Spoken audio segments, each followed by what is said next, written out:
Aditi Bose, Clinical Data Manager and Process Trainer at PDCA.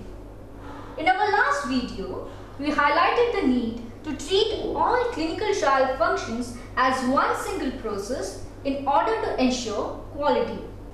Data management has traditionally been seen as mainly responsible for receipt, collation and cleaning of data as is.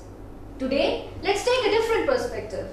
Let's talk about intelligent trial management and how we can increase the scope of the entire data management function to play an integrating role amongst all other study teams, namely clinical operations, biostatistics, medical writing and so on, in order to create significant cost savings and overall efficiency. In a traditional scenario, data management delivers as per agreed timelines and costs, which we consider as having a limited impact on the overall outcome of a study. However, an ideal scenario is one where data management not only meets the timelines and cost parameters, but also adds value to the processes of clinical operations, biostatistics, and other functions, thereby having a positive impact on the outcome of a study. Let's look at a few crucial points that were identified from review and analysis of studies that we have conducted. Make an informed beginning. Using the plan, do, check, act cycle of continual improvement, reduce teething problems, hiccups, and unpleasant surprises during the course of a study. It is important that clinical operations, data management, and biostatistics understand each other's expectations from the very beginning of a study to avoid rework. This is why it is necessary for data management to be present during investigator meetings and for data management to coordinate with biostatistics at planning stages. Plan, do, check, act, or the PDCA cycle is one of the quality management tools that help to align business goals with the right approach. Spend more time on planning in order to save time on doing.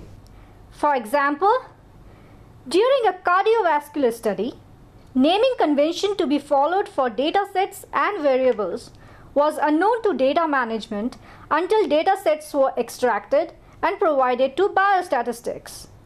As a consequence, all variable and dataset names had to be changed after final data extracts were submitted.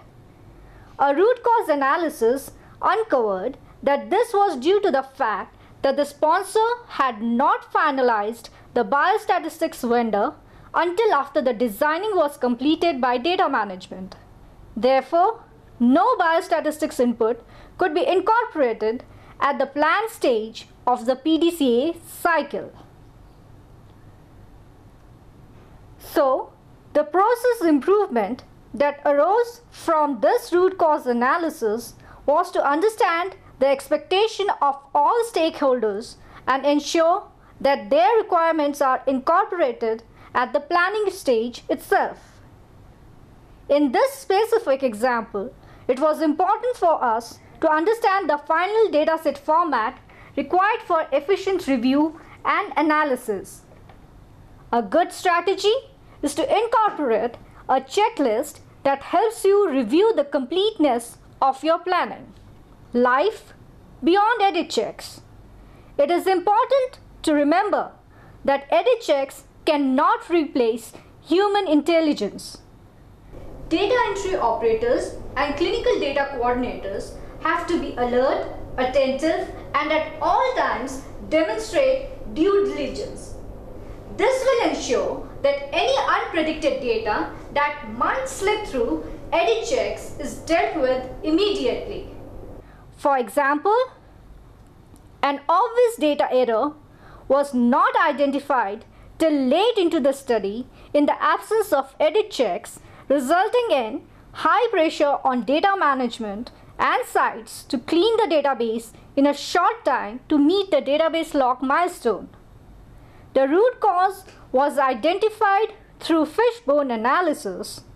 Contributing factors included data entry operators blindly entering implausible data, dependence of clinical data coordinators on edit checks, and QC of particular data fields rather than macro-level QC of collated data that allows identification of errors at a glance.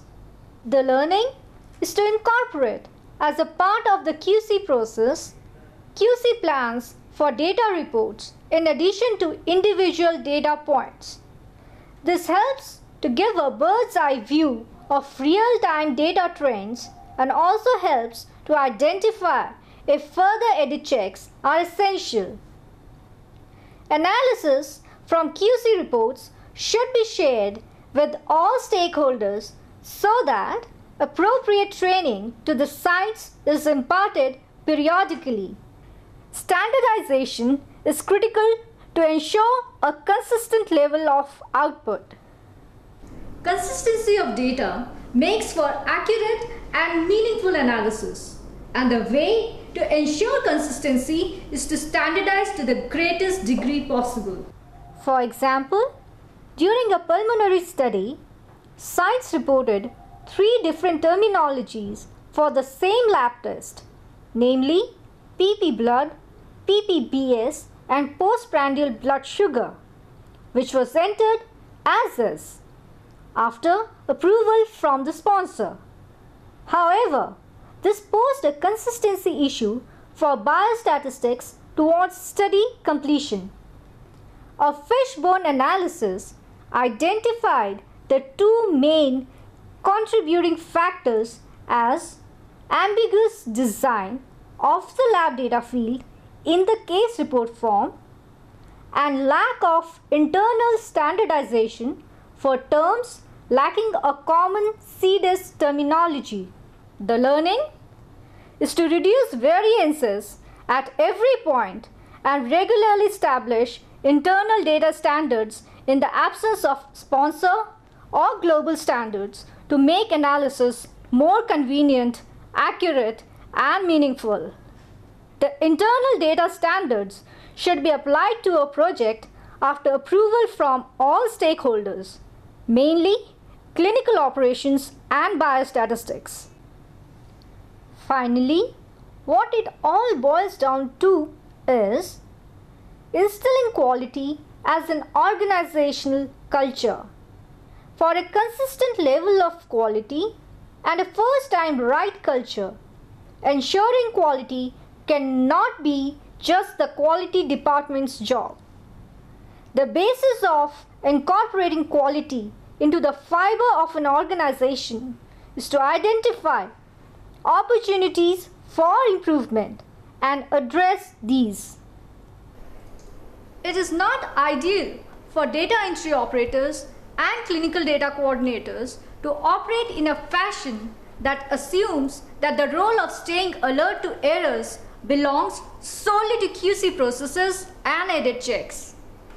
The basic concept of total quality management should be ingrained into every project team member so that any rework, delay, defect, overprocessing is identified right at the source and remedial action can be initiated at the earliest, rather than wait for a quality expert to light the way.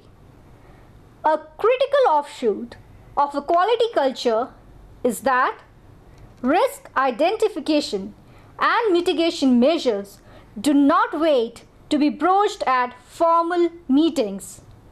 A suggested practice is for the communication plan to be included in the data management plan. This will ensure that the process of escalation within clinical operations itself or direct communication with the sites is clearly outlined and authorized by the sponsor. Often, the best platform to communicate these processes is the investigator meetings. Potential risks identified by data management as a result of continuous monitoring and review of a study should be relayed in regular project status reports. Reports should be provided to all stakeholders on a regular basis, even if meetings and telecons cannot take place as agreed in the data management plan owing to the sponsor's busy schedule. Data management is not a passive role. Seeing the function of the data management operations simply as receiving data and converting dirty to clean is a one-dimensional perspective. Seeing its function as adding value to the entire clinical trial process in terms of costs, timelines, and quality is a different ballgame and requires a paradigm shift.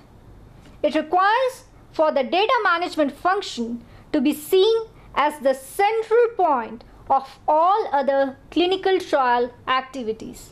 With the world gravitating rapidly towards studies using electronic data capture, and with the US FDA recognizing the importance of risk-based monitoring, data management can and must play a more active role in the delivery of data that raises the bar on integrity and accuracy.